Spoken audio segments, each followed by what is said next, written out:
Hai guys, nama aku Prita, aku dari Bali. Pindah ke sini, kita hampir bareng ya waktu itu ya. Sekarang muridku ada berapa ya? 100 kamu bilang. 123 murid. Pikirkan mateng-mateng dulu ya dari Indonesia.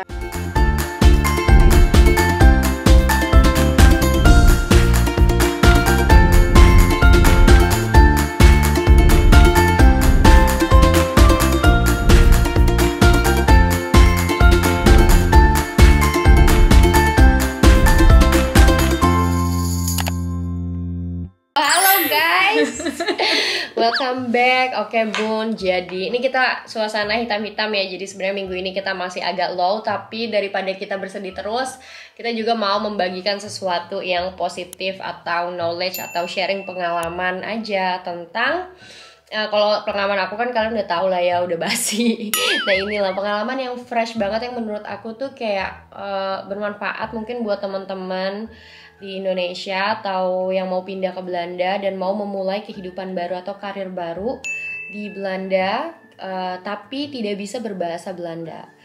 Cuman disclaimer ya, ini tuh buat orang-orang yang dengan visa namanya MVV atau apa sih apa sih ya MVV itu ya? Nggak tahu aku pun Verblijf gitu, ada gitu-gitu aja. Pokoknya MVV itu adalah visa yang bisa stay lebih dari 3 bulan dengan sponsor partner ya. Partnernya itu bisa pacar, bisa suami. Karena di Belanda tuh bebas. Kamu mau pacaran aja pun sama orang Belanda, kalau memang hubungannya serius, kamu bisa tinggal di Belanda gitu. Nah, pertama siapakah Bibi Prita ini? Siapa kamu?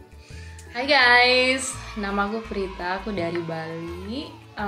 Pindah ke sini, kita hampir bareng ya waktu itu ya. Ya cuma beda sebulan Bun. Februari 2018. Aku awal Maret, aku 9 Maret aku ingat tanggalku. Oke, wow. Aku datang 9 Maret 2018. Iya, sih hampir barengan. Iya. Ya, terus aku yoga teacher, ngajar yoga dulu di Bali. Awalnya studiku dulu graphic design. Jadi aku desainer untuk banyak restoran di Canggu. Aku juga tinggal di Canggu. Terus banyak juga klienku di luar Indonesia, di Italia, di Australia. Terus aku sudah belajar yoga udah dari tahun 2007. Kayak yoga tiap hari 2 kali sehari. Karena di Bali, karena di Bali tuh lebih hype yoga duluan daripada di Jakarta ya. Ya nggak tahu ya, mungkin ya. Soalnya di Jakarta tuh baru nge-hype yoga tuh pas aku belajar awal 2011.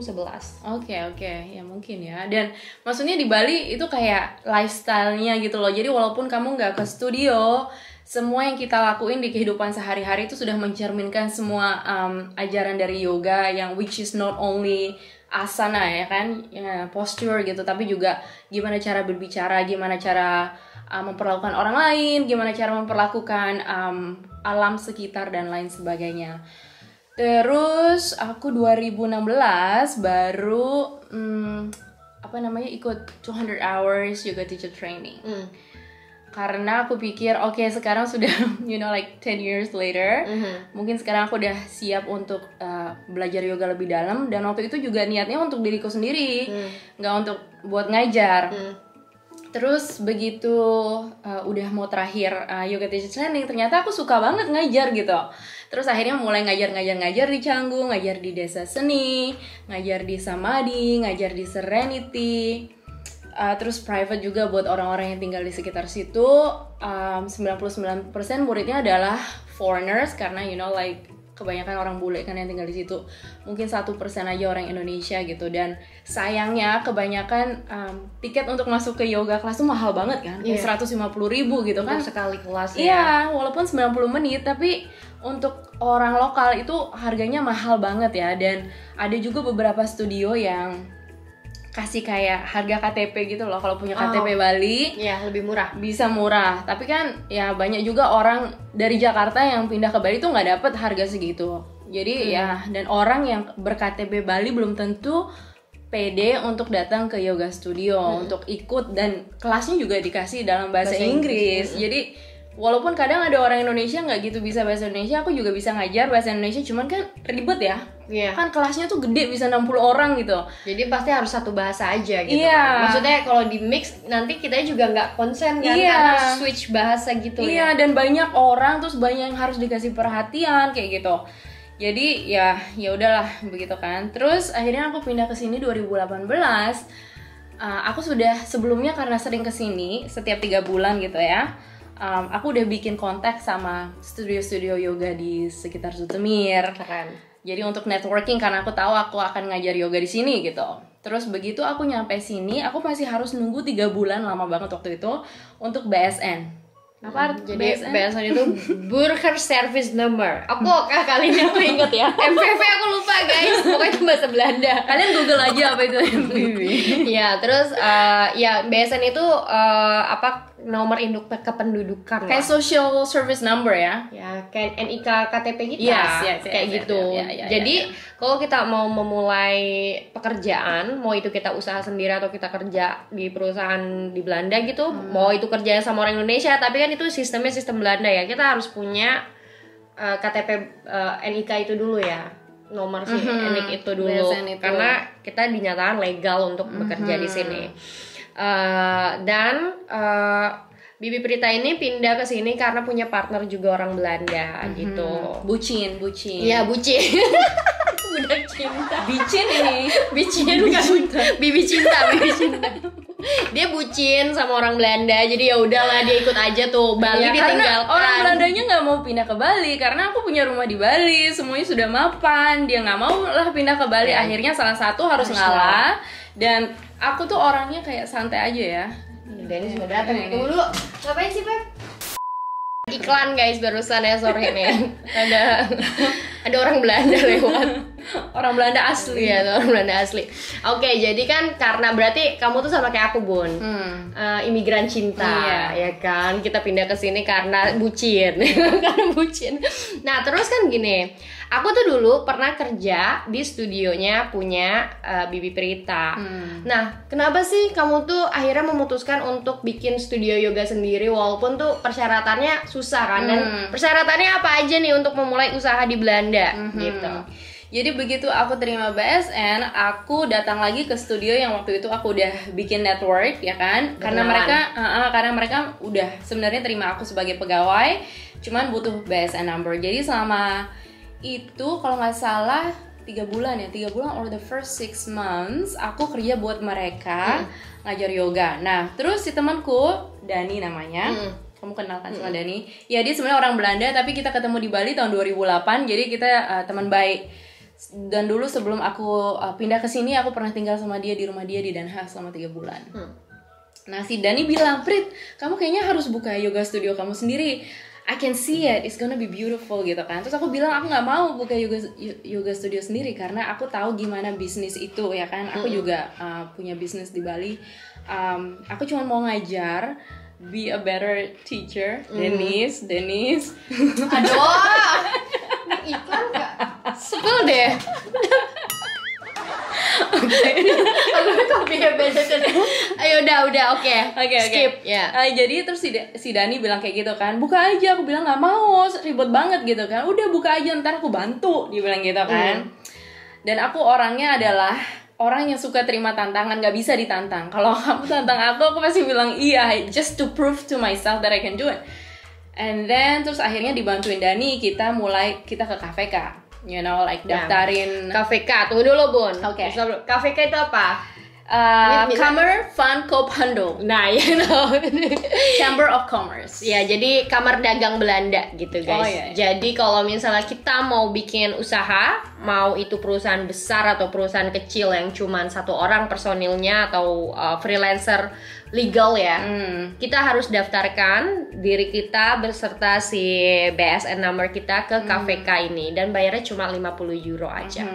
Sebenarnya gampang ya.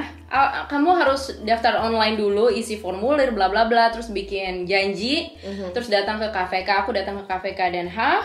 Terus gampang banget, udah datang terus mereka bisa jawab pertanyaan semua 1000 pertanyaan yang aku punya mengenai bisnis. Iya. Karena pas aku juga jadi Prita punya KVK khusus untuk Yoga studio. Waktu itu yoga teacher kamu. Oh ya, KVK pertama waktu setelah dapat BSN karena aku freelance ya. Freelance ZZP ya. Iya, yang Yoga with Prita. Iya, aku buka company namanya Yoga with Prita supaya aku bisa ngajar di yoga studio punya orang. Terus setelah itu ketika aku mau buka yoga studio sendiri, karena aku dan Dani adalah 50-50 partner, jatuhnya bukan Ein Manzak, bukan one apa itu? Kayak Ein Manzak tuh bukan perorangan, bukan apa ya?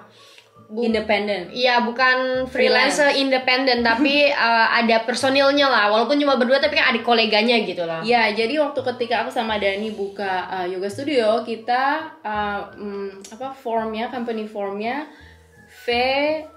lupa. Iya, ada namanya gitu lah. VO apa lupa aku. Kayak CV kayak iya, CV. jadi partnership gitu. Jadi yeah. kayak misalnya aku dokter gigi, si Nanda bersih-bersih gigi, kita bisa kayak buka partnership ini jadi kayak 50-50 atau 40-60, 70-30 kayak gitu. Jadi kita buka under our name ke KVK, habis itu ke bank juga bikin business account. Terus waktu itu udah nemu apa namanya gedung. Nah, di sini nih, ya di sini kalau untuk startup sebaiknya sewa gedungnya yang anti crack bilangnya. Anti crack tuh apa ya, gedung-gedung yang harusnya mau dirubuhkan tapi mereka masih nunggu beberapa masih nunggu izin, dan izinnya itu bisa setahun, 2 tahun, 3 tahun ya, tergantung pemerintah kasih ke mereka. Nah, selama periode mereka nunggu izin untuk dirubuhkan dan mereka mau bangun apalah apartemen atau apa, itu tuh disewakan dan disewakannya murah banget. Murah banget. Terus waktu itu manajemennya under ad hoc, nama salah satu company manajemennya. Terus kita bayar murah banget per bulannya, kira-kira waktu itu 300 atau 350 euro. Ya, sekitar 5 juta atau 6 juta. Kalau di convert kayak banyak banget. Sebenarnya kalau di convert mahal, tapi kalau kita compare dengan harga di Belanda, untuk harga 300 atau 350 euro sebulan untuk kayak satu whole studio gini ya, sekitar 75 gini. square meter. Jadi lebih ya mungkin dua setengahnya ini. Satu apa kayak satu rumah dari depanku sampai belakang lah kayak gitu. Itu 7 juta, 5 juta sampai 6 juta ya, itu murah satu bulan gitu. Ya, terus ya akhirnya kita sewa tempat di situ, itu ngeri ya tempatnya. Kalau summer nggak apa-apa. Tapi itu kan kayak building ya, kantor. Itu adalah gedung kantor yang bisa muat ratusan orang, tapi yang isinya adalah startup. Jadi nggak full, dan kita tuh nggak bisa terima semua kunci dari entrance. Jadi kita cuma satu bisnis terima satu kunci dari pintu depan, nggak bisa terima kunci dari pintu belakang. Jadi waktu itu untuk meminimalisir biaya, karena kalau kita duplikat kunci itu juga ratusan euro ya, bisa jutaan rupiah. Dan kita harus minta dari izin ad hoc, dan minta izin juga. Dia yang kopiin kuncinya. Iya, kita harus minta izin plus mahal juga. Dan kalau minta izin belum tentu dikasih juga sih. Iya. Dan kita punya 7 personil waktu itu, aku, Dani, ada Nanda, ada guru-guru lainnya juga. Jadi kita simpanlah kunci itu di dalam box kayak besi gitu. Kayak locker gitu lah, locker kecil. Dan kita umpetin di belakang pohon, di bawah batu, guys. Pertama di bawah batu. Jadi ya, kalau mau ngambil kunci kita ngangkat batu dulu loh. Bun, ini harus diumpetin guys, karena kita nggak tahu siapa yang datang ke gedung itu kalau malam kan. Dan tempatnya tuh terpencil banget, walaupun dikelilingi kayak dan bushes gitu ya, semak-semak belukar. Sebenarnya indah, ada taman di sebelahnya gitu. Cuman ya, tapi kalau malam gelap dan nggak ada lampu ekstra di luar karena namanya juga gedung menunggu dirubuhin gitu. Iya, jadi tuh kayak udah apa ya, kayak hantu kalau di Indonesia ini. Iya bener, kalau di Indonesia tuh udah banyak penampakan loh guys ya. Oh ya, uka-uka. Iya.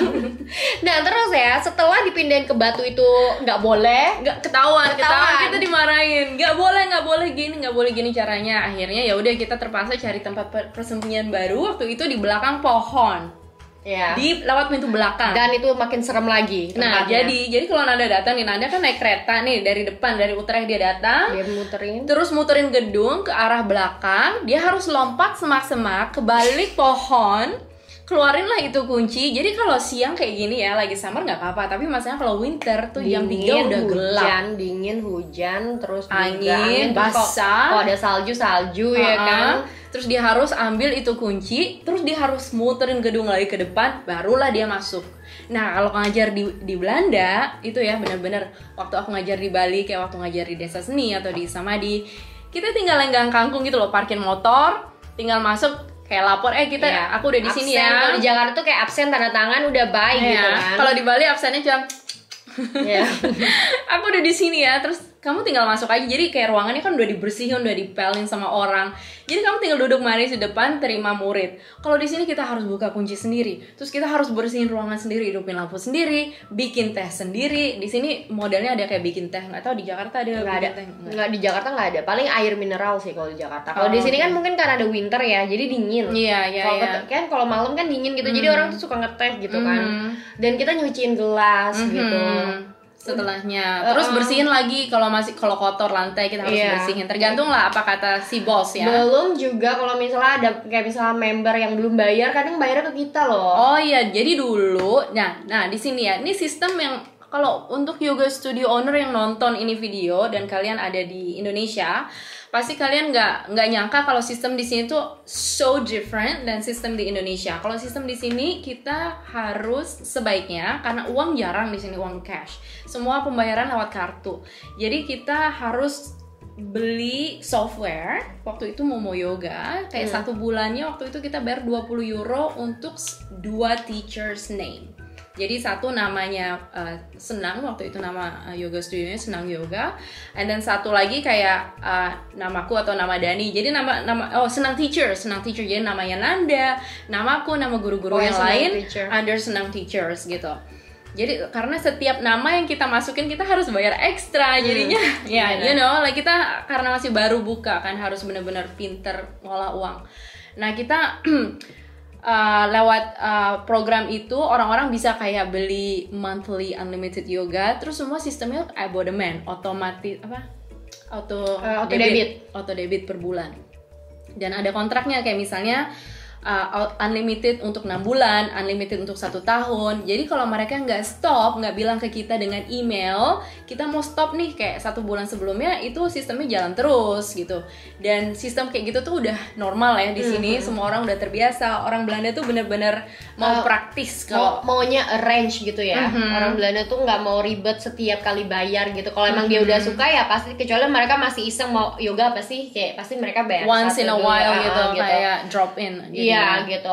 Nah, Beb, aku punya satu pertanyaan. Kenapa sih kan kalau gini ya guys ya? Kalau aku ngajar yoga, aku cuma bertahan beberapa bulan setelah aku pindah ke Belanda karena aku nggak kuat dengan condition yang tadi kita sebutin. Dan kelas di Belanda itu tidak sebanyak kelas di Indonesia, di Bali atau di Jakarta. Kalau di Jakarta, di Zoetermeer, you mean di Zoetermeer? Karena kalau di Den Haag, gila itu kelasnya seharian full loh. Oh ya? Iya. Aku di Utrecht nggak seharian, tetap sama kayak Zoetermeer. Oh ya, kalau di Den Haag full. Ada jadi yoga mungkin studio yang ya gede. Ini mungkin disclaimer beda ya, beda kota. Mungkin kalau kotanya kota besar banget gitu. Tapi anyway kan kalau kebanyakan opportunity atau kesempatan ngajarnya tuh kalau nggak weekends. Atau kelas malam, ya kan? Orang habis pulang kerja soalnya. Karena orang Belanda tuh tidak menjadikan yoga sebagai kayak lifestyle nomor 1 lah, atau maksudnya yang kayak pagi sebelum kerja kita yoga dulu gitu, enggak gitu ya, kan? Kecuali di Den Haag. Di Den Haag ya? Jam 7 udah. Aku sering ke yoga ke Den Haag. Nah, itu jam 6 udah di jalan. Kalau di Zoetermeer sama di Utrecht nggak gitu intinya. Nah, aku menyerah karena income-nya tidak sesuai dengan apa yang aku butuhkan, dengan effortnya juga dan effortnya yang kayak aku harus naik kereta pulang pergi tuh 3 jam. Wow. Ya, belum harus persiapan sebelum kelas kan. Dan belum kalau ada storing ya. Ya, kalau ada gangguan kereta. Terus aku pulang tengah malam kan, jam 11 malam dijemput Dennis gitu kan, setiap ngajar. Kasihan suamiku kayak supir, guys. Nah, akhirnya aku menyerah. Terus aku kerja di catering Indonesia, catering Belanda, terus jadi nanny gitu kan, jadi opas kayak jagain anak tetangga kayak gitu. Nah, apa yang membuatmu itu jalan terus gitu? Karena aku nggak bisa dengan kondisi ngajar seperti itu, menurut aku berat gitu loh. Jadi aku kayak cari jalan lain. Yang penting aku ada kegiatan dan aku ada income gitu. Jadi yang membuat aku jalan terus dan percaya kalau the business of yoga is going to, like membuahkan hasil. Iemand was Oh, Ima was what? Bibi aan het roepen. Oh, Bibi. Sini sayang. Sini sayang, kita lagi bikin video sama Bibi nih. Inilah bibinya. Bibinya Rosali dan Hasya. Hasyanya by the way lagi dititip guys ke mini playgroupnya dia. Rosali di sini seharian. Oke, terus jadi yang membuat aku percaya kalau the business of yoga is going to membuahkan hasil adalah karena mungkin aku ngelihatnya nggak dari segi bisnis ya, aku ngelihatnya dari it's lifestyle. Jadi apa yang aku ajarin di kelas itu adalah bagaimana aku menjalani hidup ini gitu.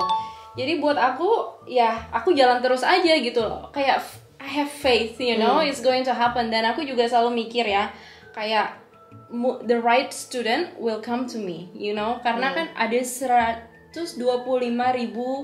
inwoners di Inwoners Sutemit. apa? Kamu? Penduduk? Ya penduduk di mana namanya ini? Di kota ini, di Sweet Lake City. Sutemir. Kalau aku punya murid tetap 1.000 aja ya, 1.000 tuh udah banyak loh ya. Aku udah nggak apa-apa gitu. Sekarang muridku udah berapa ya? 100 kamu bilang. Coba cek ya app-nya dulu. Sekarang app-nya bukan Momo Yoga. Ini ada app baru yang lebih bagus daripada Momo Yoga ya. Momen kan? Moments ya. Customers list 123 murid. Keren. Dulu menderita banget ya, dulu berapa ya? Aduh, sedih Dulu deh tuh dulu kita. sekali ngajar cuma 2 yang datang gitu. Itu aja udah seneng karena kelasnya nggak jadi di cancel kan. Iya. Jadi kalau sekarang minimumnya 3 Bun. Oke. Sekarang minimumnya 3. Karena udah pasti lebih ya. Iya, dan ya lah harga mahal kan sekarang. Kita harus bayar gurunya banyak banget uangnya kan. Per kelas gitu. Jadi sekarang minimal 3, terus 123 customer dan semakin banyak yang datang juga ya. Tapi kalau aku sih gini ya, aku nggak ada nyeselnya sih kalau aku kayak kemarin aku berapa tahun lalu memutuskan untuk stop yoga karena aku jadi bisa explore diriku gitu loh. Oh aku ternyata pernah kerja gini, pernah kerja jagain anak tetangga, I was fun juga gitu belajar tentang gimana parenting dari keluarga orang gitu ya. Terus aku belajar catering gimana aku bisa masak kan gitu. Terus tapi menurut aku gini ya, kayak setiap orang tuh udah punya jalannya gitu kan, dan kita respect aja, bukan berarti yang aku pernah ada yang salah ada yang benar iya, gitu. nggak ada Iya. gitu. Kayak misalnya aku tahu gimana susahnya si Prita tuh untuk arrange semuanya bisnis di yoga. Capek banget. Itu capek banget. Aku aja yang ngajar, yang kerja sama dia capek. Dan di sini business owner tuh kayak 10 kali lipat lebih capek daripada pegawai. Dan harus ngerjain. Aku mulai nyapu ngepel kerjaan sendiri ya. Aku nggak punya staff karena di sini labor tuh mahal banget. Security nggak ada. Security nggak ada. Terus aku udah pindah ke gedung baru ya, by the way teman-teman. Jadi aku sudah tutup Senang itu karena aku sudah pisah dengan business partnerku. Sekarang aku buka sendiri. Aku take over the company. Aku kasih nama baru. Terus jadi aku kerjain semuanya sendiri, mulai nyapu ngepel, mulai Iya, kamu buka perusahaan baru, punya yoga studio baru. baru. Aku sendirian, mulai nyapu ngepel sendiri, terus ngurusin keuangan sendiri, customer service sendiri, ngajar sendiri. Kebanyakan ya 90% aku ngajar semuanya. Aku punya 1, 2, 3 other teachers yang ngajar 1 kelas per minggu. Ya gitulah, jadi capeknya tuh bukan orang selalu mikir, oh kamu ngajar yoga. Iya, kamu ngajar yoga cuman malam aja ya gitu. Tapi sebenarnya siang tuh aku udah beresin studio segala macam. Sosial media juga kan. Sosial media, bikin poster semua kan. Itu guys. Jadi intinya guys, jadi kita mau tutup aja bentar lagi ya karena banyak iklannya dari tadi. Dan bentar lagi Hasya datang Bun, makin rempong. Nah, jadi ya Bib, kalau menurut kamu gimana nih buat teman-teman yang mau pindah ke Belanda, perlu takut nggak kalau untuk memulai hidup baru dan masih mau kerja gitu ya, tidak mau bergantung sama pasangan? Karena kalau menurut aku tuh kalau kita tinggal di sini lebih baik kita punya kegiatan sendiri, punya pekerjaan sendiri gitu nggak sih? Setuju nggak sih? Setuju banget teman-teman. Jadi kalau kalian mau pindah ke sini ikut pasangan, sebaiknya Like pikirkan matang-matang dulu ya dari Indonesia. Kalian ini mau fokusnya cari uang aja atau mau kayak aku fokusnya nggak cari uang kan? Aku cuman mau hidup berkecukupan lah, cukup gajinya untuk bayar bills, ya kan itu yang paling penting di sini dan sisanya ya, bonus aja. Jadi kalau kalian mau kerja sesuai dengan passion, kebanyakan kalian nggak jarang ya kayaknya ya kalau passion, tapi kalian happy, you know. So pikirkan matang-matang itu maunya gimana. Terus kalau mau kerja serabutan macam-macam aja sih nggak apa-apa. Gampang. Uangnya juga bisa banyak ya. Uangnya banyak. Belum tentu kerja serabutan itu punya uang sedikit daripada buka bisnis ya. Karena di sini jagain anak orang aja mahal, bersihin rumah orang aja tuh mahal gitu loh. Lebih mahal daripada istilahnya upah minimum lah ya. Upah minimum tuh masih layak gitu, asalkan tidak gengsi atau mau kerja apa aja. Di sini gitu. kerja keras banget loh, nggak bisa dibandingkan dengan di Indonesia. Jadi gelar tinggi dan berharap kerja di kantor itu, aku bukan mau kayak jatuhin semangat kalian, tapi be open to every opportunities. Jangan malu kayak Nanda bilang, jangan gengsi. Terus kalau bahasa Belandanya kurang ya, kalian bisa buka company sendiri, tapi buka company di sini juga you are your own fire ya kan. Kalau aku lagi down, lagi nggak ada motivasi, aku harus bisa memotivasi diriku sendiri, karena kalau nggak ada orang lain kan aku nggak ada orang lain lagi yang ayo Prita kamu bisa gitu loh. Jadi harus bisa menyemangati diri sendiri, harus pinter-pinter istirahat. Kalau kalian sakit, company juga bisa jatuh kan. Siapa yang mau ini, jangan terus company-nya kayak gitu. Jadi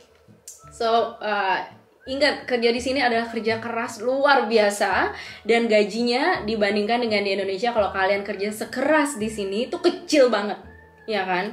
Jadi makanya si Nanda ya, kayak dia suksesnya tuh bertahun-tahun baru kelihatan gitu ya. Sama lah aku juga kayak punya murid segini banyak tuh setelah 4 tahun ada di bisnis ini gitu. Dan harus rajin-rajin berteman dengan semua banyak orang, gak mesti orang Indonesia, karena semakin banyak network, semakin banyaklah opportunity buat kalian untuk berkembang gitu. Jadi intinya jangan malu, jangan gengsi, coba semua opportunity. Kalau nggak cocok, kalian bisa selalu pergi dari situ ya kan? Iya. Jadi di sini tuh buat ganti kerjaan gampang guys, karena banyak banget lowongan kerja di sini gitu. Tapi balik lagi, mau yang passion, sesuai passion apa sayang, atau mau yang cuma yang penting menghasilkan uang gitu. Guys, sudah dulu ya, segini aja. Kalau kalian mau punya pertanyaan lagi, tinggal di add aja Instagramnya Bibi Prita, ada di sini. Dan setelah video ini nanti kita kasih cuplikan kalau nggak lupa Bun. Gimana kondisi studio Bibi Prita, atau enggak nanti kapan-kapan aku tour di studionya sambil aku yoga juga di sana. Oke, Bun. Makasih Bun. Bye-bye. Assalamualaikum. Bye-bye. Dadah sayang, dadah. Sekolah ya. Ya, oke. Bentar lagi dia main sama Hasya. Bye.